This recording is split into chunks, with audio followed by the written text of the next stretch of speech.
only life-sustaining planet in our solar system. Yet throughout its history, our world has been a planetary punching bag. Anything that crosses the orbit of Earth could one day slam into the Earth. At this very moment, violent celestial heavyweights roam the universe and threaten to deal the Earth a knockout blow. The power would be like setting off the whole world's armament at one time.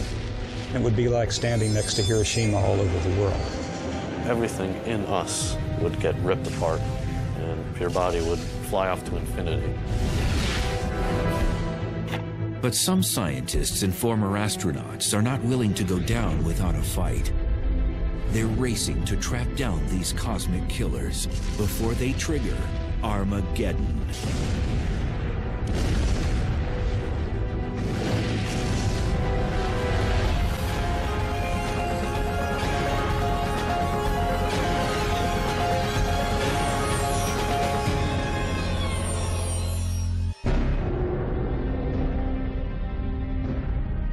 Earth shimmers like a sapphire jewel in our solar system.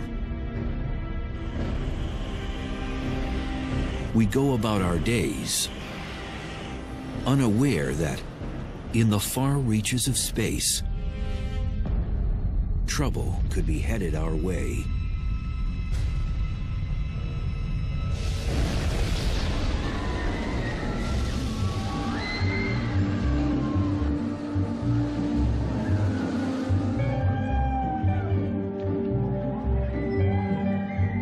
Our solar system is a lot like an amusement park. Earth and most of the other objects carve predictable paths around the sun. Normally, everything is calm and smooth. But at times, things get chaotic and violent.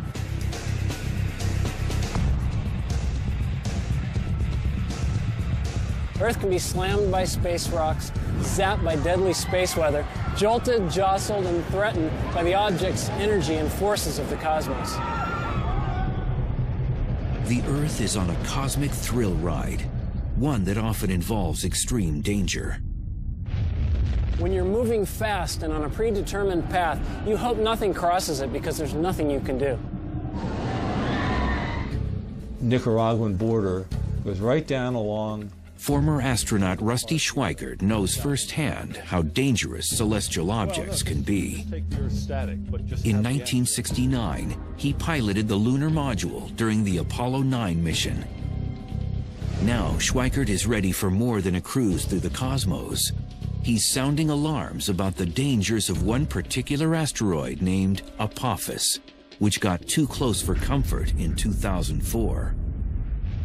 It immediately got everybody's attention because the probability of impact was quite high. In fact, it was higher than any impact probability that we had ever seen up until that time. And Schweikert has a terrifying real-life example of just how damaging an impact from an asteroid even smaller than Apophis could be.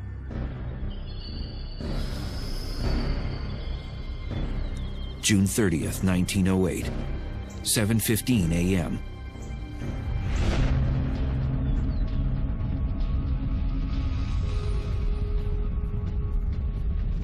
An object half the size of a football field plunged down from space at around 34,000 miles per hour and produced a stream of fiery gas behind it. Within minutes, the fireball entered our atmosphere and violently exploded above Siberia's Tunguska forest.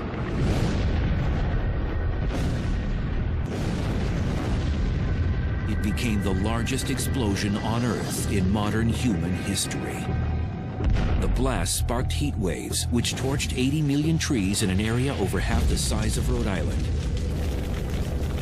Fortunately, no one died as a direct result of the explosion, because it was in a thinly populated area. If that asteroid hit just a few hours later, it would not have hit Siberia, it would have hit over Europe. And if that had exploded midair over any of the major cities of Europe, 1 million people would have died like that. For the last 100 years, the Tunguska explosion has been shrouded in controversy. Today, many scientists agree an asteroid caused the blast. Incredibly, it never even impacted the ground. Rather, it exploded 5 miles above Siberia's frozen ground. A small stony asteroid can't survive the plunge through Earth's atmosphere. When it smacks into the lower atmosphere, doing about 50,000 miles an hour, it's like an egg smashing onto concrete.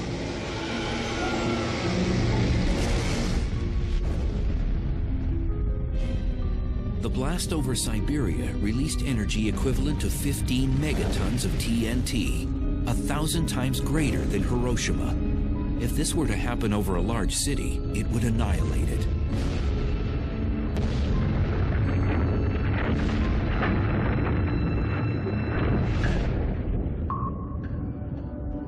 Scientists call these trespassers near-Earth objects, or NEOs. They're asteroids and comets, which are leftovers from the formation of the planets. Comets move in the Oort cloud and the Kuiper belt, which is beyond the planet Neptune. Asteroids travel in a band between Jupiter and Mars, but their orbital trip isn't always routine. Most of the asteroids orbit in a neat belt between Mars and Jupiter, and we don't worry much about those. But when one gets away and all that mass and energy is headed towards Earth, that's when the astronomers start to worry. Oftentimes, these cosmic remnants get bumped out of their orbit and head on a collision course with Earth. Our planet's thick atmosphere vaporizes the vast majority of them. But a larger object can knock through our atmosphere and actually impact the ground. If you want to turn to the cosmos and look at the forces that would have us dead, asteroids striking are real and they're bad. It's happened before, it will happen again. 65 million years ago, an asteroid the size of a small city plummeted down from the sky. It exploded in the Yucatan Peninsula near the present-day Mexican village of Chicxulub with the force of 100 million megatons of TNT. It hits the Earth, cast billions of tons of Earth's crust into the atmosphere, cloaking Earth, blocking out sunlight, knocking out the base of the food chain, and sending a wave of extinction across the tree of life. It is believed the ferocious impact contributed to the mass extinction of the dinosaur. We can think of asteroids as being bad things, but were it not for an asteroid, we wouldn't be here today. Our mammal ancestors were running underfoot, trying to avoid being hors d'oeuvres for T-Rex. T-Rex gets taken out. Well, this opened up an ecological niche that allowed our mammal ancestors to evolve to something more ambitious than a rodent. And out comes the primates, and among the primates we have people. But ironically, the very kind of cosmic boulder that paved the way for humans to exist may one day wipe us off the planet.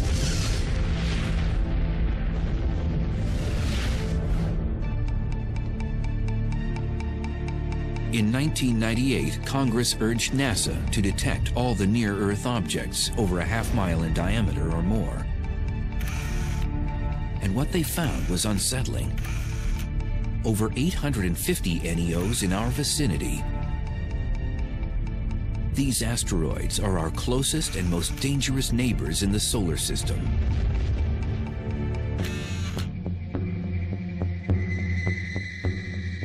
Donald Yeomans heads the NEO program at NASA's Jet Propulsion Laboratory. He and his cosmic bounty hunters search for potential killers lurking in our solar system and put them on their most wanted list. Finding these near-Earth objects is somewhat akin to tracking hurricanes. As you track it day after day, you get a better idea of its orbit. You can predict where it's going. You have a better idea of how large it is and if it should hit the Earth, with what sort of velocity. By using telescopic technologies, NASA's Space Guard survey has detected over 90% of all NEOs deemed harmful. These frightening objects could strike the Earth with the energy greater than all the nuclear weapons on our planet today. Such an impact could trigger mass extinction. You wouldn't expect one to hit but every several 100,000 or millions of years. But if one did hit, it could wipe out a fair fraction of the population. So they're very low probability events, but high consequence events. If they hit the Earth, they would have global effects. I mean, not only would you wipe out a continent with really heavy shock waves, but the ejecta would be thrown up in the air and come down all around the planet. The atmosphere itself would get to 1,000 degrees or so, and all the vegetation all over the world where that happened would flash into flames. Cataclysms could also occur with smaller objects. So Congress now asks NASA to locate all NEOs 500 feet in diameter, as wide as the Roman Colosseum. An object that big could decimate a metropolitan area or even a small state. And what worries scientists most is not the asteroids they've discovered, but the ones they have not yet found. At any given time, there's about 24 objects for which we can't yet rule out an Earth impact.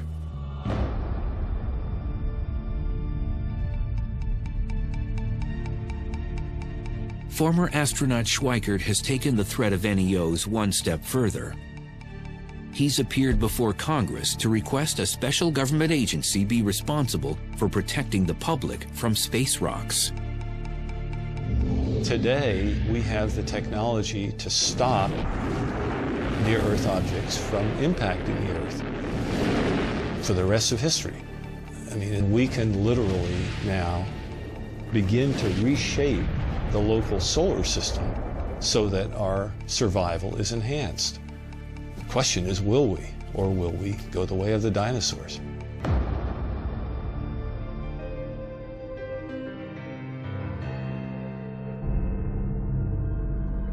But Schweikert isn't waiting for NASA or Congress to solve the problem. He has his own plans to save the planet from the next asteroid impact.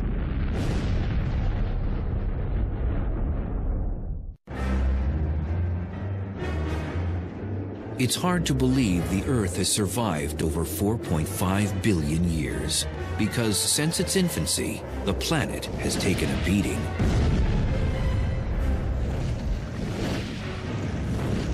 Like a boxer, our world is under constant assault from asteroids that enter our orbit each year.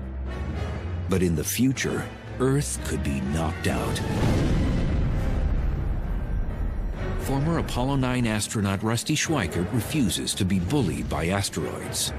And now he's ready to defend Earth against these harmful rocks. We've discovered that there are these near-Earth objects flying by us all the time. And we've gotten more and more capability to modify our environment to enhance our survival. Schweikert is particularly concerned about an asteroid named 2004 MN4, better known as Apophis. This pockmarked rock, approximately 750 feet in diameter, swept near Earth in 2004. Now it's scheduled to pass dangerously close to our planet again on Friday the 13th in April 2029. So in 2029, Apophis will come closer to us than our own communication satellites orbiting the Earth.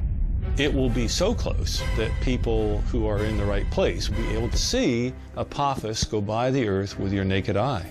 You won't even have to have binoculars. That's how close that asteroid is going to come. Apophis has an over 99% chance of missing the Earth in 2029. But if Apophis passes the Earth at a distance of exactly 18,893 miles, it may pass through a gravitational keyhole, a narrow region in space a half-mile wide. If this happens, the Earth's gravity could upset Apophis and change its trajectory. It could cause it to return and hit Earth 7 years later, on April 13th, 2036. The gravitational effect of the Earth will cause it to bend cause the Apophis orbit to enlarge to precisely the size which 7 years later it will come around and hit the Earth. At the present time, Apophis has a 1 in 45,000 chance of delivering a deadly blow in 2036. But even these odds have scientists placing bets. It's one thing to know that there's maybe 1 chance in 45,000 that it's going to hit the Earth, but what you'd like to know, is there 1 chance in 100? Is there 1 chance in 10? Is the probability 1 that it's going to hit the Earth?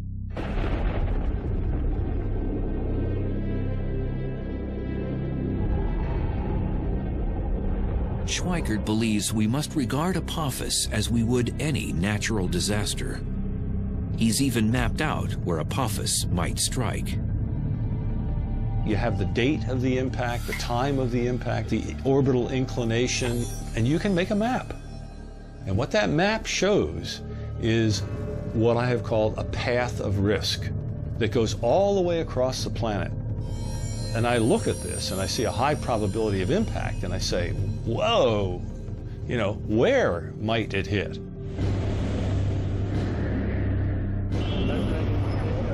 According to Schweikert, Apophis could impact any point along this path of risk. It begins in western Siberia, cuts across and down the Pacific Ocean near California. Then it traverses Central America and finishes in Western Africa. Schweikert proposes a chilling scenario of where Apophis might strike. The asteroid could land in the Pacific Ocean off the coast of California with the force of over 1 million megatons of TNT. Such an impact would create a 5-mile wide, 9,000-foot deep crater in the water, which would unleash tsunamis. Relentless 50-foot waves would pound the coastline, resulting in unimaginable human loss.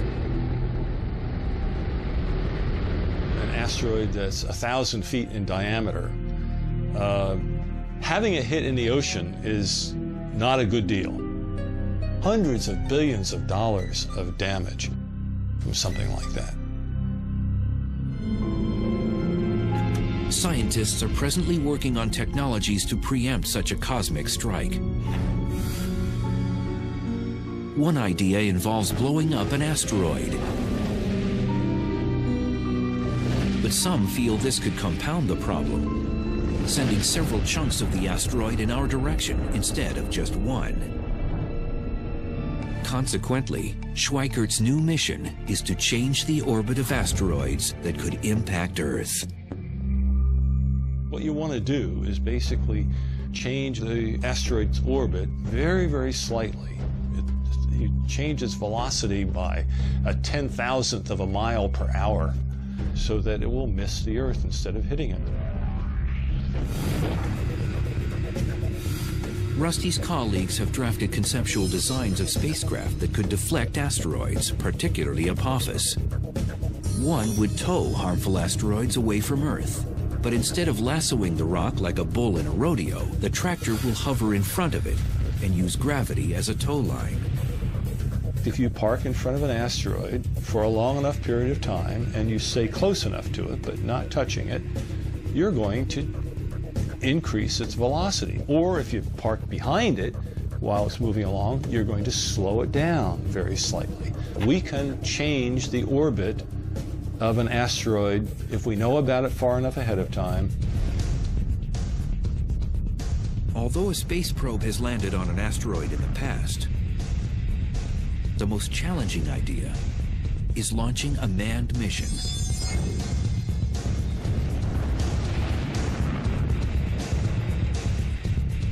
Once landing on the rock, astronauts could mount a radio transponder to track its whereabouts. You could just use a robotic mission to go to an asteroid, land, grab a sample, and bring it back. That's not that difficult. What you gain by a manned mission is they can react to interesting areas on the asteroid surface. They could go here, there, and they wouldn't have to rely on remote navigation. Nicaraguan border. Schweikert insists we should remain on high alert regarding asteroid Apophis, and his cause hasn't gone unheard. Now the United Nations plans to draft a treaty which will include who will be responsible for deflecting killer asteroids. That would be a real crime if we are so irresponsible, knowing that this is going to happen, that we continue to do nothing about it.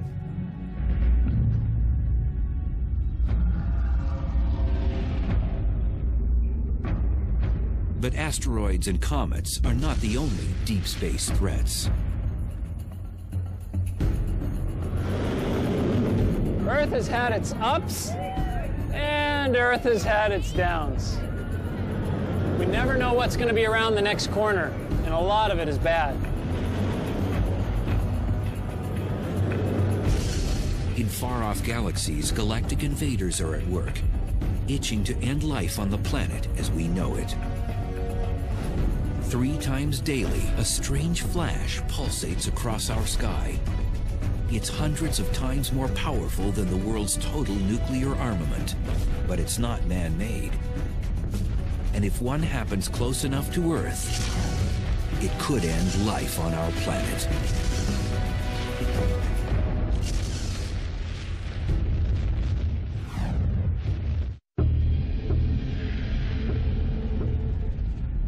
Most Earthlings are unaware of the potential hazards in space, but the list is long and growing.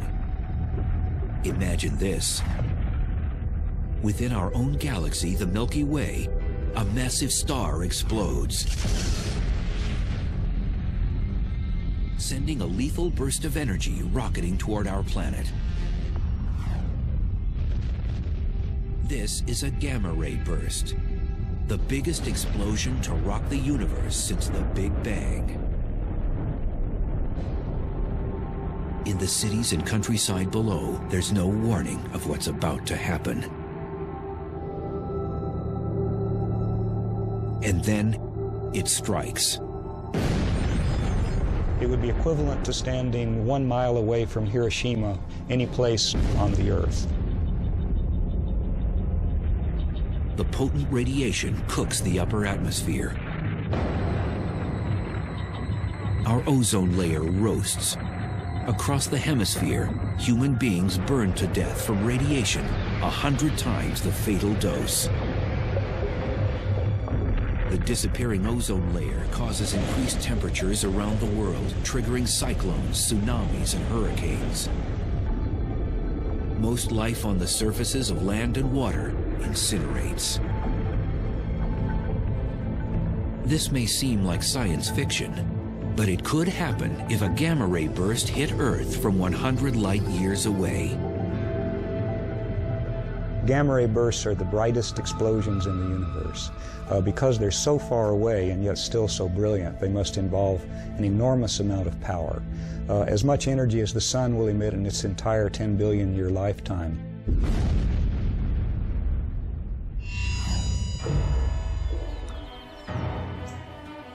As a young student, Stan Woosley always liked experiments that go boom. Now, the work of this astrophysicist is more than child's play. He's one of the galactic detectives trying to uncover the mysteries behind gamma-ray bursts. We know there are many planets and many stars throughout the cosmos, so there may have been countless civilizations that were destroyed by gamma-ray bursts. These peculiar beams of radiation were first spotted in the 1960s. At first, most astronomers believed these gamma-ray bursts must exist in our own galaxy, the Milky Way, because they're so bright. There were reasons for that. One was that if they were outside the galaxy, the energy was almost unbelievable.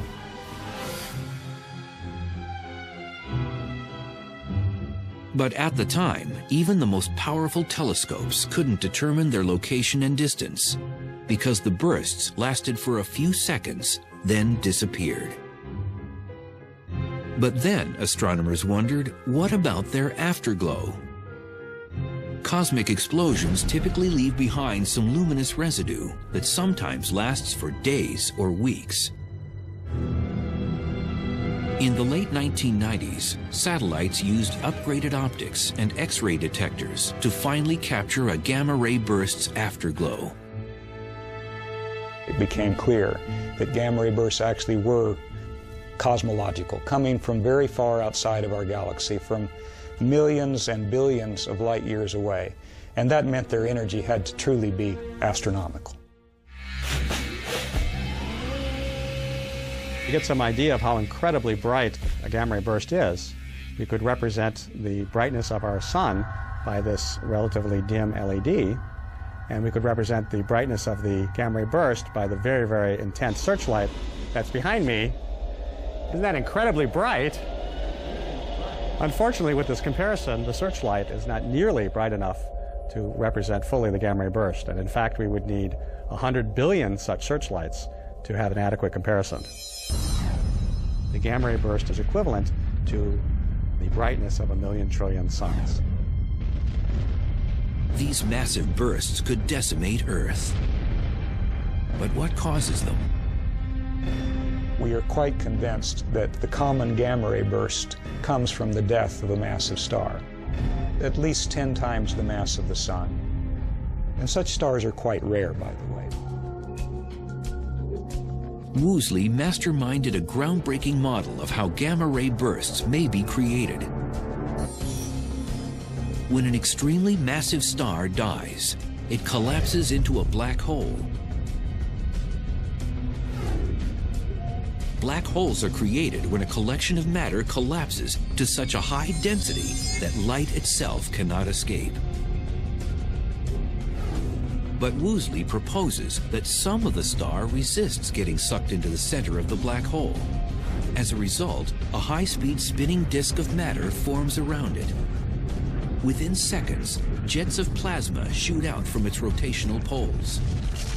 These beams of energy unleash dangerous gamma rays into space. If you can imagine just trying to squeeze a fruit or some kind of sphere of some object into a very small space, things are going to squirt out. And in this case, the squeezing is done very rapidly, and you're talking about a huge amount of mass. At the same time the gamma ray bursts are ejected, the collapsing star explodes or goes supernova to the extreme. One of the reasons gamma-ray bursts are so incredibly bright is that they take an enormous amount of power and then they focus that power into a very small portion of the sky. For every 300 gamma-ray bursts that go off, only one is pointed in our direction, and so we only see one of those 300. Even if a gamma-ray burst were to occur not 100 but 1,000 light years away, the Earth could still face apocalyptic destruction.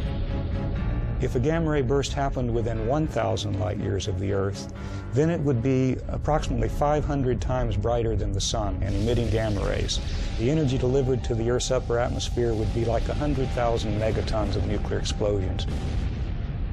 The ozone would be depleted. We'd have acid rain, but we'd also have flash burns, incineration of vegetation, perhaps something resembling nuclear winter. So there could be a global extinction of many species. Now, the far side of the Earth would be a special place to be, because gamma rays don't go through the Earth, and if you were on the other side, you wouldn't get flash burned.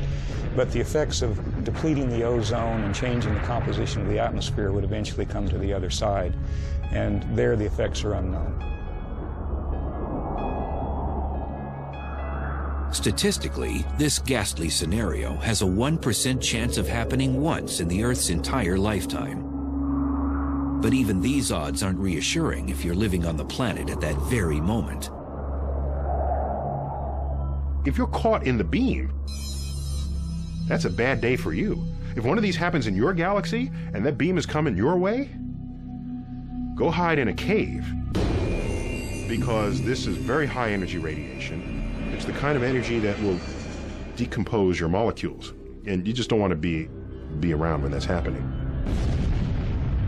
There currently are no defense measures to shield us from gamma-ray bursts if they happen close to Earth. They travel at the speed of light, 186,000 miles per second. By the time we detect them, they will have already struck our planet. Gamma ray bursts could pose a hazard to the Earth or to anything living that came within their bore site. But as we've seen, they're very infrequent. And there are other things in the heavens and on the Earth that are much more dangerous. Cataclysms routinely erupt in some corner of the universe. And one day, something will snuff out Earth.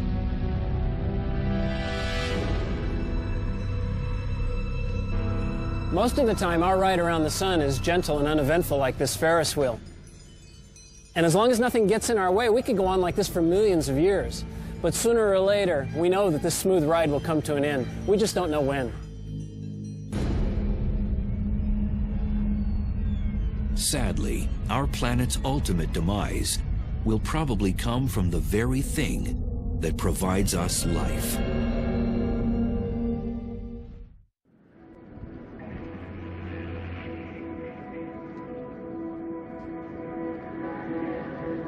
Earth maintains a cozy lifestyle, being third rock from the sun. For over 4 billion years, the sun has been an ally, warming and feeding our planet. But in time, our solar heater will become our enemy. The sun and the Earth have a unique relationship to each other. The Earth has a particular temperature, it's a particular size, it has life on it, and oceans, and those things depend on the sun. The sun is at the root of the existence of life on the Earth, and the sun will be at the root of its demise as well. Earth's relationship with the sun will become dysfunctional when our solar mother really turns up the heat. The sun gets hotter because it's burning hydrogen into helium. 4 hydrogen atoms become 1 helium atom. That means there are fewer particles bouncing around inside the sun. And that process basically means that the sun has to get hotter and brighter to hold itself up. As the sun's core gets hotter, its outer parts will swell in size and turn red. If you have a bonfire, you have all this wood there, you build it up, and at some point enough logs get burnt and the thing collapses and you get this huge burst of sparks and it gets much brighter. In a sense it's like that because the sun is right now burning hydrogen into helium, and the helium is the ash of that, if you like. And then as the sun collapses enough, the ash relights and the helium burns into carbon. And that's when things get really hot. At this point, the sun will expand into a red giant and incinerate most complex life on Earth. When the sun becomes a red giant, it will grow to 30 times its size. So the surface of the sun will actually be out beyond the orbit of Mercury. The luminosity of the sun will go up by like 1,000 times. And that's going to make the Earth so hot that the outer crust, the rocks, the solid part of the Earth, will melt. The whole planet would be a glowing ball of lava. The sun will fry the inner planets, and even though the sun will become red and cooler, the Earth will be much hotter. Just leave the Earth a burnt cinder, like a charcoal briquette. So that would be bad for life on Earth. And the Earth's hellish fate isn't over.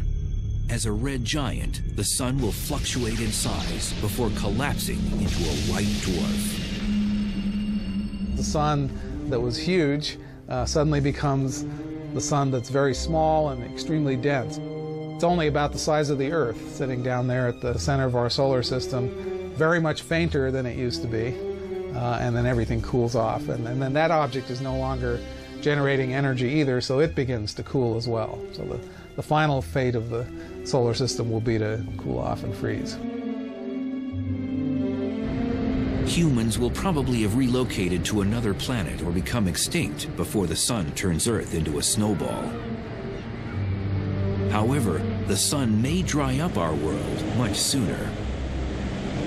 If the sun doesn't get us at the time of the red giant phase, it may well get us earlier by just becoming bright enough to cause the oceans to evaporate. Water is an essential component for all life. And so if the Earth actually loses all its water, then that's another reason why life might disappear from the Earth, and it would again be the sun's fault. There may be ways for Earth to win a stay of execution. As the sun is swelling, it also begins to lose mass much more rapidly than it's losing it now. And of course, if it's getting less massive, it has less of a hold on the Earth will move further out into a larger orbit. And so it's kind of a race between the growing sun and the growing heat from the sun and the Earth actually moving, a little bit away from that fire that's getting too hot.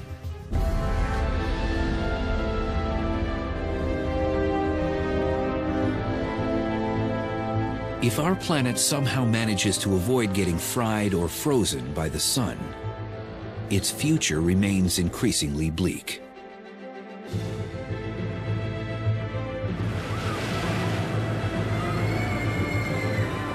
This place is full of adventure. Rides that put your stomach up into your throat, things that collide, scary stuff. It's a lot like riding around the sun on planet Earth. But when Earth gets smacked or when things start to come apart, the ride could really be over.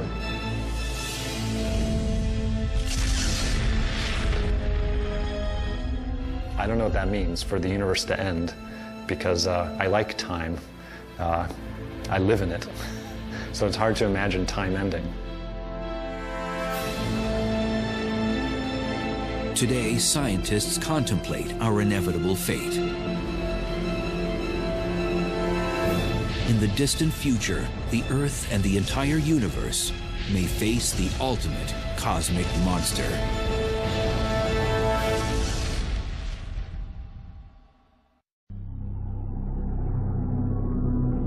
No one suspects that Earth's most lethal enemy lurks amongst the stars. But in the future, and without prior warning, a cosmic Grim Reaper will unleash the ultimate Armageddon.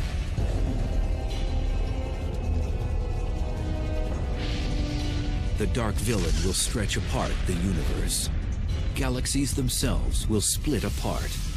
Stars and planets will tear to shreds. The ultimate apocalyptic event is being called the Big Rip. And when it begins, it won't stop until every atom and nuclei in the universe are mincemeat.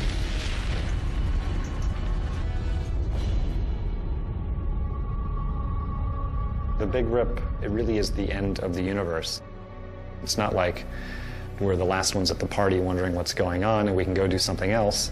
It's really like you've turned off all the lights and the universe just ends.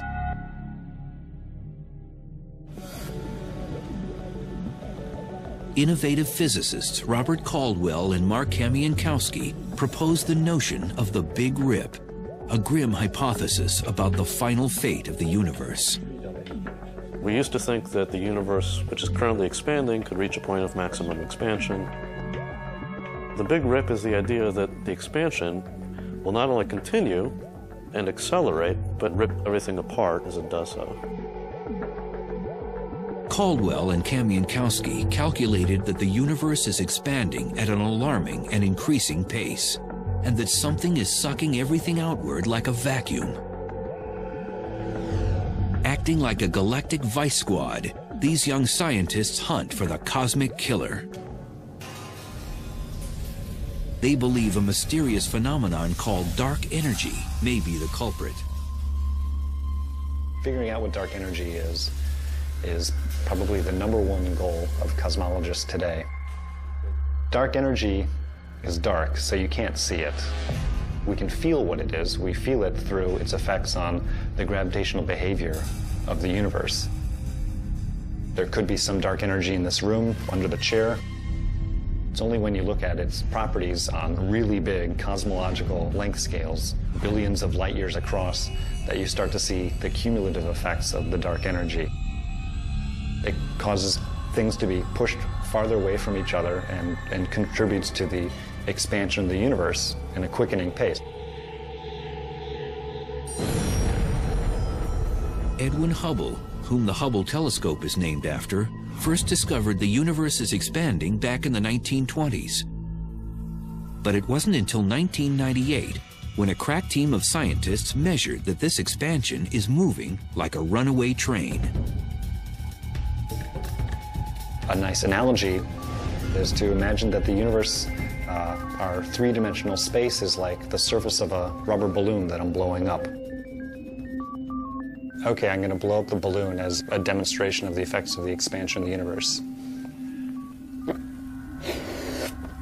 As the balloon gets bigger, that's the depiction of the expansion of galaxies. There's a galaxy.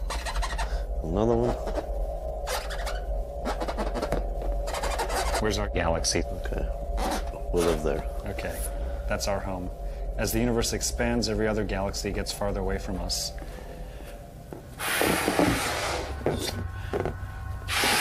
In ordinary expansion, each galaxy stays the same size. But if you have super accelerated expansion, then the galaxies themselves can each expand, which is sort of what's happened here. If I could blow it up fast enough to depict a big rip, then the balloon would explode. That's like space-time not being able to take it and coming to an end. So instead, we'll just pop a hole in the balloon. That's the big rip. According to Caldwell and Kamienowski, the universe has no hope of surviving the Big Rip. They've even come up with a countdown to this apocalyptic event. The Big Rip kind of rolls up its sleeves and progressively takes apart the universe layer by layer, working from the outside in, going from the largest scales to the smallest scales. 1 billion years to pull apart clusters of galaxies, then hundreds of millions of years to pull apart galaxies themselves, and then down to the size of a solar system, we're talking hundreds of thousands of years, and then to tear apart the Earth itself would take less than an hour. It's kind of interesting to think about what that would look like. If I'm in my protective capsule watching things happen, I would see this wall of darkness that starts coming towards us. I would no longer, at that point, be able to see any stars. The Earth, layer by layer, will be peeled off and ejected away. Everything in us, the molecules that hold us together, would get ripped apart, and every atom that makes up your body would fly off to infinity in a very short period of time. Fortunately, mankind doesn't need to lose sleep over the Big Rip. Caldwell and Kamienowski estimate that it will climax 50 billion years from now, when the universe is over 3 times its current age. What's really fun for us is to try to figure out whether this is actually what's going to happen, to paint the science fiction scenario of what might happen and to think what might happen to us.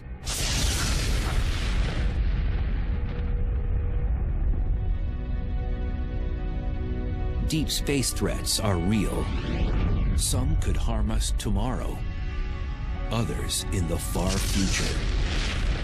But one thing's certain, something will terminate Earth and probably the entire universe once and for all. It's only a matter of time. It's useful to sometimes think about how fragile our life is here on Earth, that maybe we aren't going to be here for eternity. Maybe there's a hope, but the way it looks, the universe just ends, and that's it.